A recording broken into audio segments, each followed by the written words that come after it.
Hi guys, welcome to Scholars GS Prelims classes. Myself Biswajit Datta, your faculty for geography. So in the last class we talked about the continental drift theory, right? So today we will be talking about a more contemporary model which is called as your plate tectonics theory, and this theory is said to be an improvement over your continental drift theory. So under this topic, the first thing that we are going to talk about is the formulation of the theory. Formulation of the theory basically means how we went on to create the theory or how the theory came into existence. And under the formulation of the theory topic, we are going to talk about two very important theories. The first one is called as your mantle convection cell theory, and second one is called as your seafloor spreading theory. And after understanding these two theories, we will go on to understand another concept which is called as a paleomagnetism. And this concept of paleomagnetism or the phenomena of paleomagnetism provides an evidence for your seafloor spreading. Alright. So the first thing that we are going to talk about is your formulation of your plate tectonics theory.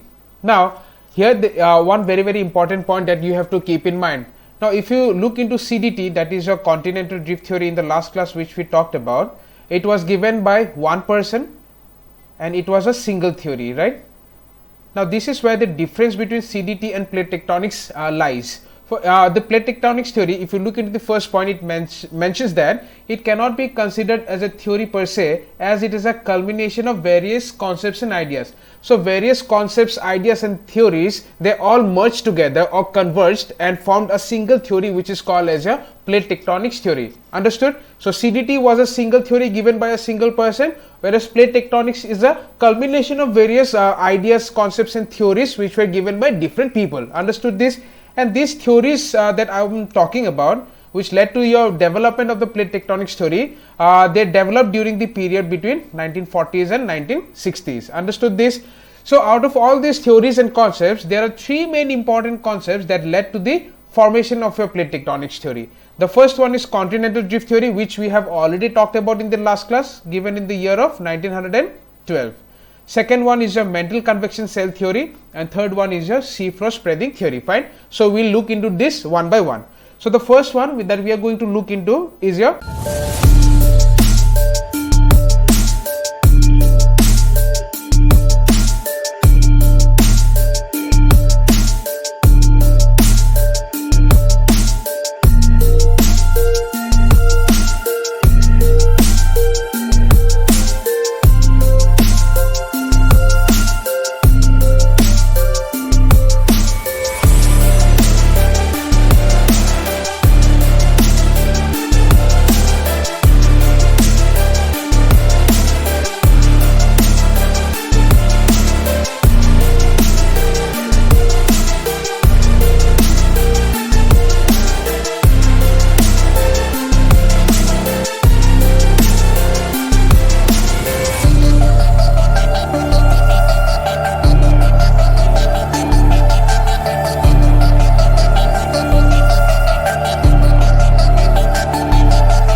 mantle convection cell theory. Now what is it saying? The mantle convection cell theory forms the basis in understanding both the seafloor spreading theory as well as your plate tectonics theory. Meaning what? In order to understand your plate tectonics theory, we have to understand the seafloor spreading theory, and in order to understand seafloor spreading theory, we have to understand your mantle convection cell theory. So there is an order of precedence. Fine. So this theory of mantle convection cell was given by a person whose name was Arthur Holmes. Alright. So what this theory talked about? This theory discussed the possibility of convection currents in the mantle. Convection currents of what? Convection currents of magma. Now what is it saying? Let us look at the third point, then I'll explain. The third point states that intense heat that got generated by radioactive substances in the mantle seeks a path to escape and give rise to formation of convection currents in the mantle. Meaning what? Now if you look into the interiors of the earth, it is divided into three distinct layers, right? The first one is called as your crust. Below the crust we have the mantle, and then we have the core. So what is this mantle convection cell of Arthur Holmes saying? It is saying that in the mantle the heat generated by radioactive substances, because radioactive materials will undergo radioactive decay, right? Because of this, heat will get produced. So what is it saying? Intense heat generated by radioactive substances in the mantle seeks a path to escape and give rise to formation of convection currents. Meaning what? Now in the mantle, because of extreme heat, that means because of increase in temperature, all the materials which is present here will be in molten state. Meaning what? Magma will be found here, and this magma inside the mantle, it will flow. However, this flow of magma is not random, but it will be in the form of convection currents. Meaning what? Meaning from the lower layers of the mantle, the magma will flow up towards the crust, because crust is found above the mantle, right? So from the lower mantle, it will move towards the upper mantle, and then it will move towards the crust. And from this this direction that you see here, this magma might move in right hand side, or it can also move in your left hand side, and this direction of flow will be in the form of a circular path. Fine. So what will happen? The magma which is developing in your mantle will flow up, it will move in right and left direction, and it will complete a full circle, or it will follow a circular path. So these circular paths that you see here, these are called as your cells. So in this figure we see two cells. This is cell 1 and this is cell number 2. So these are called as, these cells that you see here, which is moving up, then can go right or left, circular flow, or it can also be in this direction, moving up towards left, moving down, and then moving towards right. So these cells that are developing are called as your mantle convection cells. Understood this part? Fine. Okay, let's go to the next point. What does it state? It states that the magma, due to convection, tends to rise up as currents and circulates in the form of vertical cells. I have already explained, right? So this is the structure of your vertical cell, both shallow as well as deep. This means what? This means that if this is the mantle, above we have the crust, meaning what? We can have two different types of mantle cells. One is called as your shallow, another one is called as your deep. Meaning what? These mantle cells can develop in the upper mantle regions, or it can also develop in the lower mantle regions, and then it can move up towards the earth's crust. Understood this? See, if you look into this part, this is the mantle, right? So this that you see here, what is happening? It is developing in the upper mantle region, and if you look into this convection cell, it is coming from the lower layers. Meaning what? It is coming from your lower mantle regions. Understood this part? Very simple. So two different types of convection cells: shallow convection cells and deep convection cells. Fine. Now what is the next point? These movements of the magma in the form of cells are called as your mantle convection cells. I have already mentioned. And the direction of the magma in the upper limbs will determine the movement of the lithosphere. This point is very important. Now, why is this important? Now before understanding this point, let us look at what this lithosphere is. Now when we will be dealing with the topic of interiors of the earth, we will talk about more extensively on the interiors of the earth, but for the time being, just understand what a lithosphere is. Lithosphere is nothing but crust plus upper part of upper mantle. Okay, so here we have the crust, right? This is the crust. Here we have mantle, right? Now mantle are divided into two different parts. One is called as your upper mantle, and then we will have the lower mantle. We'll talk about this. So this crust plus this upper part of the upper mantle, this section is called as your lithosphere. Understood what a lithosphere is? Now let us look into this point. So what is lithosphere? Crust plus upper part of the upper mantle is called as your lithosphere. Now the direction of the magma in the upper limbs will determine the movement of the lithosphere. Now crust is what? Or the crust means lithosphere. We can interchange the term for a while. It means that the lithosphere of the crust is of two types. Meaning what? It can be a continental crust or a continental lithosphere, or it can also be a oceanic crust, right? Because if you look into the surface of the earth, we have land masses, we have ocean bodies as well, right? So these land masses can be called as your continental crust or the lithosphere, and then the ocean part or the ocean floor can be called as the oceanic crust or the oceanic lithosphere. Understood this part? Fine. Now what is it saying? The direction of the magma in the upper limb will determine the movement of the lithosphere. Meaning what? Now suppose this is a lithosphere, and in below this lithosphere, what can we have? We can have convection cells, right? Mantle convection cells. Now two scenarios are possible. This is the first scenario. Now this is a lithospheric plate or a lithosphere. So in this case, what is happening? Magma from the lower layers are moving upwards and they are moving away from each other. Fine. So this is scenario number 1. So both the limbs of the mantle convection cells, so this is cell number 1, this is cell number 2. In this case, what is happening? The magma is moving in the upward direction, convection, and then it is moving away from each other. Fine. So this is first scenario. Then what can be your second scenario? This is the lithosphere.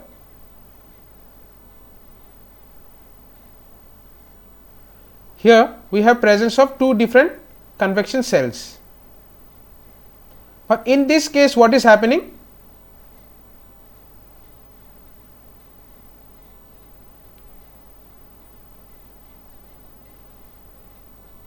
Now if you look into this diagram carefully, what is happening here? In this case, if you look into the upper limbs of the convection cells C1 and C2, they are moving towards each other. Understood this portion? So in the first case, in the upper limbs, what is happening? The upper limbs of the two convection cells are moving away from each other. And in the second scenario, what is happening? In the second scenario, the upper limbs are moving towards each other. So we can call this as divergence, or it is diverging away from each other. This is divergence and this is convergence. Understood? So mantle convections can have, or the upper limbs of the mantle convection cells can have two different directions, towards each other, away from each other. If it is away from each other, we'll call it as a divergent, and if it is towards each other, then it is called as convergence. Understood this part? So mantle convection cells are shallow and deep, and the upper limbs can move towards each other or away from each other, right? I hope you understood this part, as well as what a lithosphere is. Lithosphere is upper part of the upper mantle and the crust. Fine. Okay. Now this was about your mantle convection cell theory. Now we will understand why we had to know about the mantle convection cell theory before we move on to understand what seafloor spreading theory is. Fine. Chalo, let's talk about the seafloor spreading theory. Fine. Now the hypothesis of seafloor spreading was put forward by Harry Hess in the year of 1960. Fine. Now seafloor spreading process is the result of mantle convection cells. Okay. Now we'll understand how so. Now the mantle convection cell is the slow churning of the Earth's mantle, right?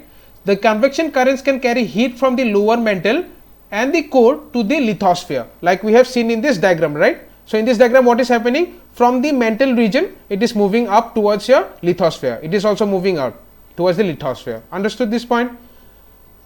Fine. Now let us see how the concept of mantle convection cell is causing the sea floor or the ocean floor to spread. Let us look at the first point. What is the first point saying? The sea floor spreading occurs when the upper limbs of the mantle convection cells move away from each other. Again, go back to mantle convection cell. What did I stated? I stated that the upper limbs can either move towards each other or away from each other. So if it is moving towards each other, it will be called as convergence, and if it is moving away, it is divergence, right? So seafloor, when will we get seafloor spreading? Seafloor spreading will occur where upper limbs of the mantle are moving away from each other. Now suppose, let us look into a chronology of diagrams. Now suppose this is a lithosphere, and in this lithosphere or below the lithosphere, what do we have? We will have two convection cells.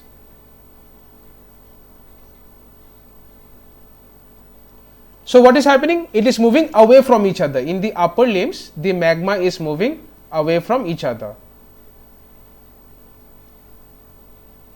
right? Now suppose, now this is in this part that you see here, what is happening? Magma is moving upwards. Now the force with which the magma moves towards the lithosphere, or interchangeably for now I can use the term crust, what will happen? It will break open the crust or not, right? It will break open the crust, right, because of its extreme force. So what will happen?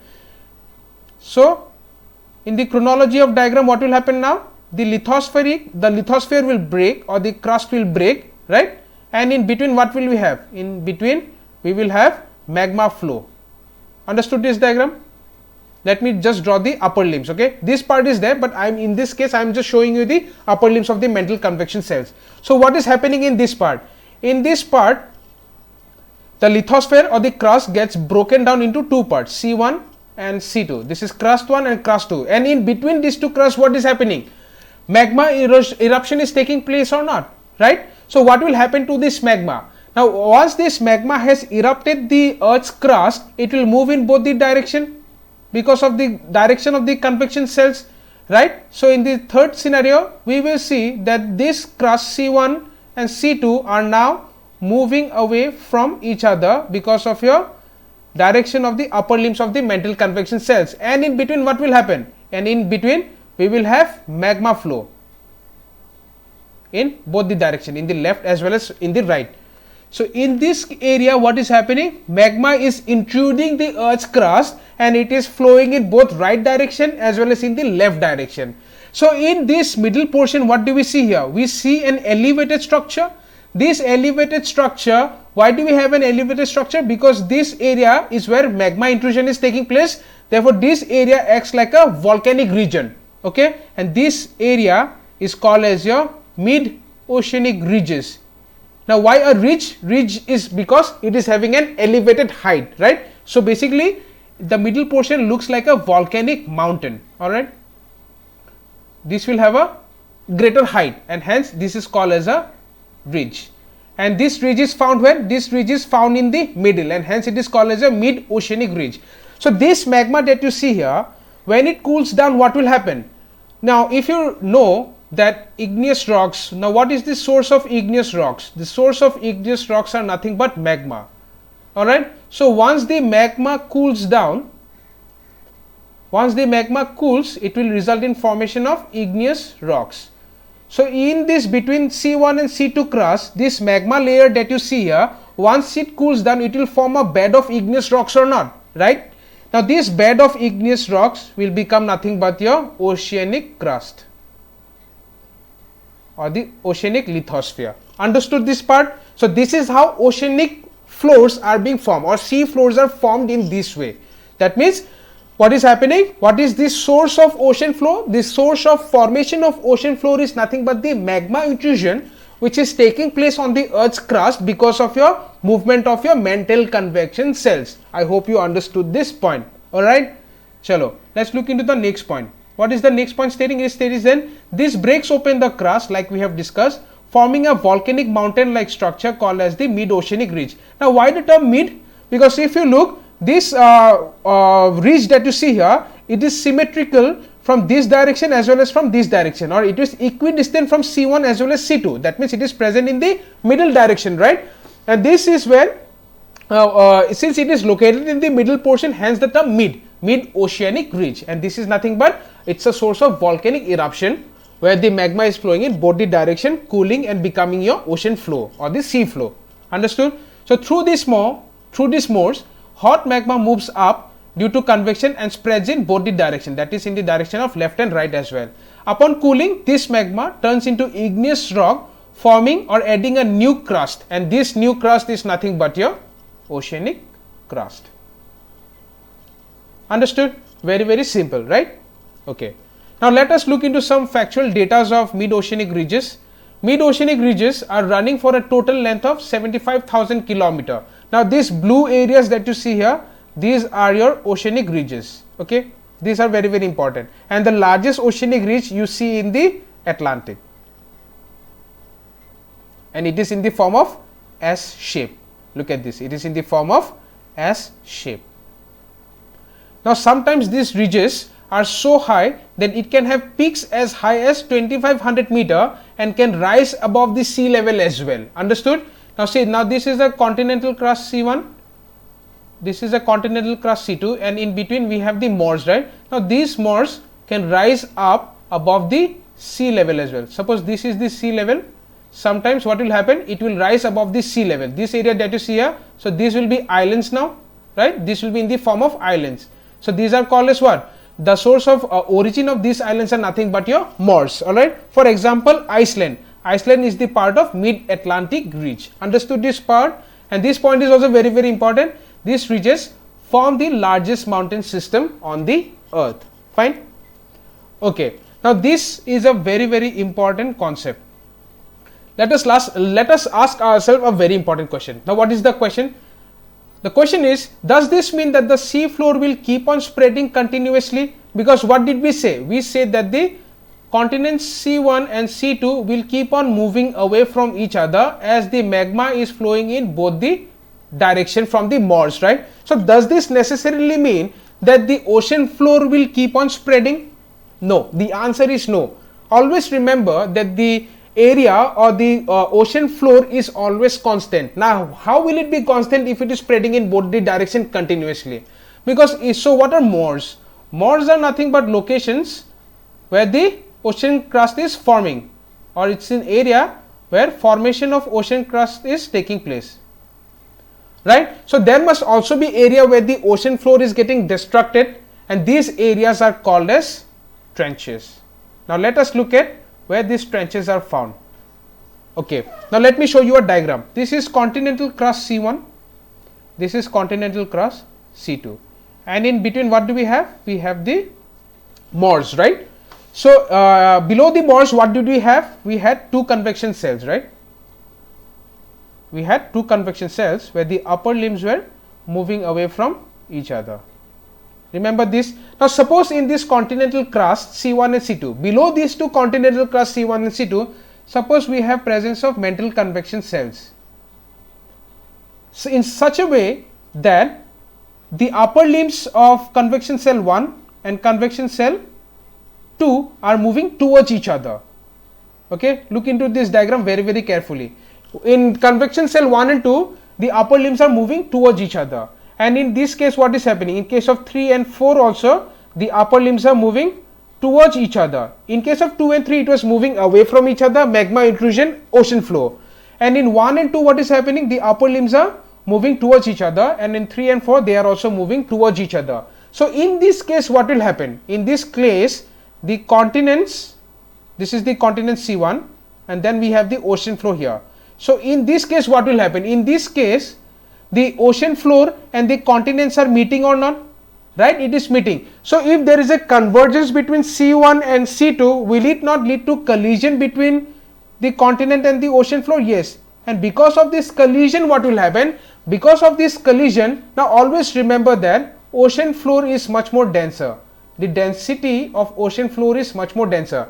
This is the continent, this is the ocean. As they are moving towards each other, the density of the ocean floor is much more higher. As a result of this, what will happen? As they are colliding, this ocean floor will move below the continent and go towards the mantle and get destroyed. Understood? So in this case, what will happen? This is the continent C1. This ocean floor will meet, converge, and it will move below. Alright, it will move down because it is much more denser. And as it moves down, it will go towards the mantle and it will get destroyed. Understood? So these areas where the continent is meeting the ocean floor, these areas are called as trenches.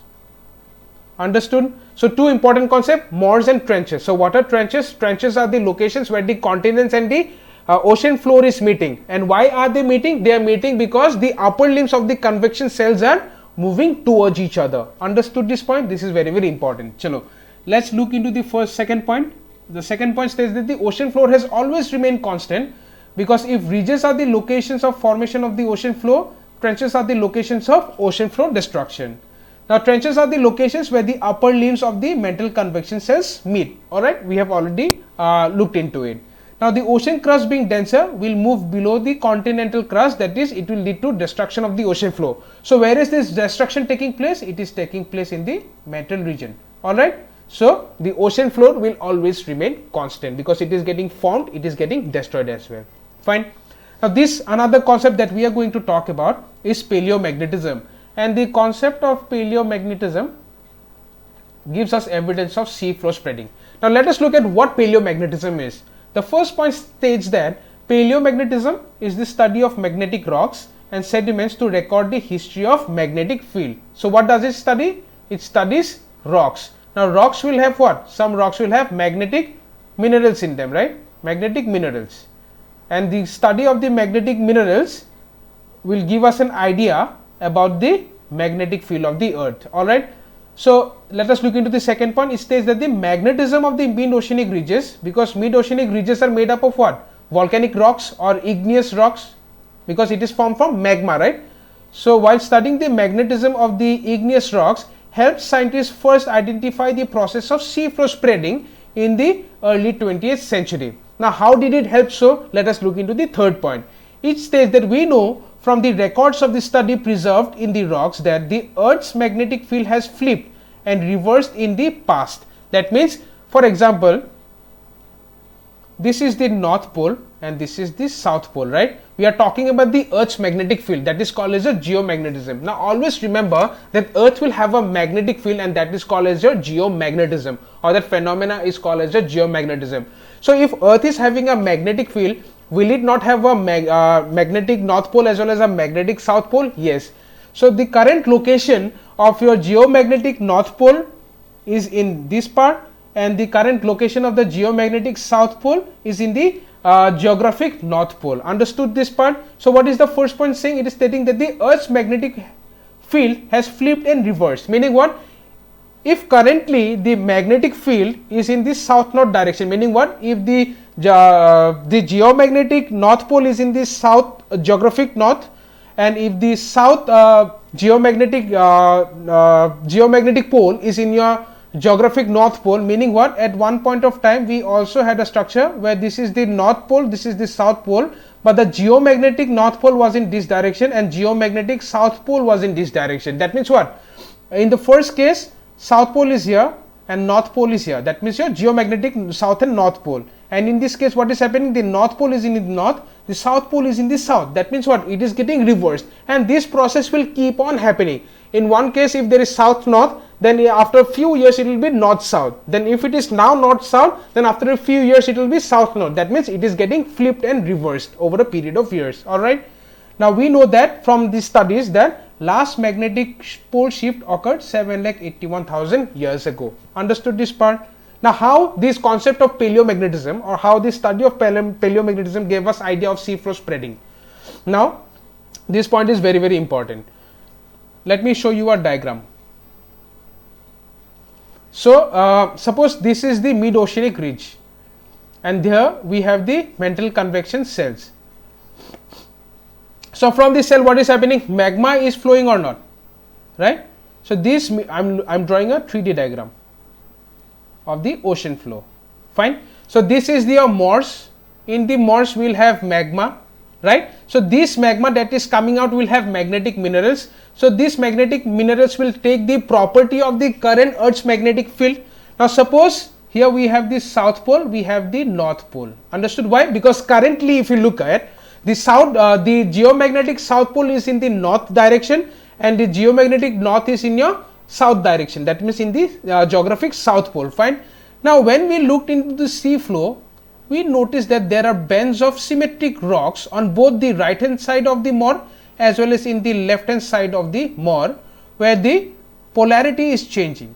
Now the magma which is in the Mare is having a south north direction. If we look into this band of rock, the polarity is changing. That means here we will have north, here we will have south. If then here we will have south, here we will have north. If you look into the north, in this band of rocks, here we will have north, here we will have south, here we will have north, and here we will have south. Meaning what? Meaning when this layer of magma or when this layer of rock was present in the Mars, at that time what was happening? The Earth was having a reverse polarity. Okay, so this currently is present in the left hand side. Why? Because it has moved from the Morse towards left hand side.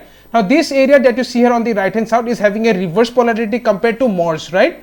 This is happening why? Because this band of rock, that is north south, that you see here, was once present in the Morse location, but it spread towards the right hand side direction, right? Because when it was present in the Morse location, the magnetic field or the geomagnetic field of the earth was in the direction of north south, currently south north, right? So when it was present in the Morse, it was north south, then it spread towards your right hand side. Understood this part? So we can say that if you look into the ocean floor, there are beds of rock having reverse polarity.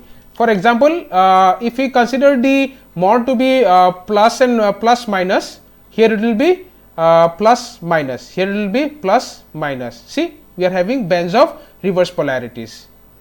Understood this part? Therefore, this is how your paleomagnetism is giving us evidence of seafloor spreading. Understood? This is a very important concept called as your paleomagnetism. Let us look at the first point. What is the first point stating? It states that the basalt, what is basalt? Basalt is the igneous rock. Now from this magma which is coming out, we are getting igneous rock, right? Now what igneous rock we are getting? We are getting basalt. So this basalt makes up the most of the new oceanic crust, is fairly a magnetic substance, and scientists began using magnetometers to measure the magnetism of the ocean floor. Now basalt contains magnetic minerals, and as the rock is solidifying, this mineral will align themselves in the direction of the magnetic field. Understood? I already explained. Next point, on studying the paleomagnetic rocks on either side of the oceanic ridges, it is found that the alternate magnetic stripes were present on both the side of the Morse. We have already explained, right? So if this was plus minus, this will be plus here, minus here, plus here, minus here. Understood?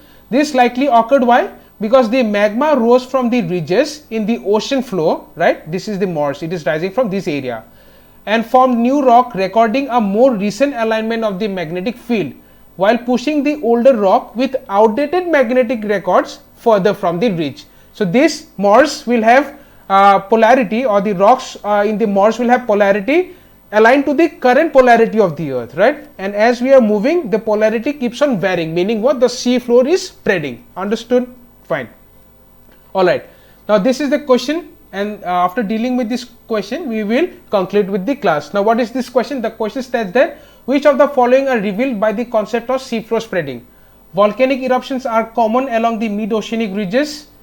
The age of the rock increases as one moves away from the mid-oceanic ridges. The continental rocks are much younger than the oceanic crust. So what is the first point? First point is that, or the first statement, volcanic eruptions are common along the Morse. Yes, we have already looked into it. So this statement is correct. Second statement, the age of the rock increases as one moves away from the mid-oceanic ridges. This is also correct, right? Because it is spreading in both the direction. So as we move away from the Morse, what will happen? The age of the rocks will also keep on increasing, right? Third point, the continental rocks are much younger than the oceanic crust rock. This point is not correct. Why? Because the ocean crust is getting formed and destroyed. Meaning what? Meaning on one hand, if you are adding a new crust, the older crust is getting destroyed. So over a period of years, what is happening? There is a cyclical process where the ocean floor is getting formed and getting destroyed. That means we are getting newer and newer oceanic crust. As a result of this, what will happen? The continental rocks are much more, not younger, but older. So the first statement are correct, the first one and the second one, meaning what? Your option B is correct. Fine. Chalo, let's do a quick recap in 1 minute. So first we talked about the formulation of the theory, and in this we talked about the mantle convection and the seafloor spreading, right? So convection cell was given by Arthur Holmes. So convection cells, the upper limbs, if you look at it, can have two different directions, one towards each other and one away from each other, right? So lithosphere, one away from each other, one towards each other. Understood this point, right? Fine.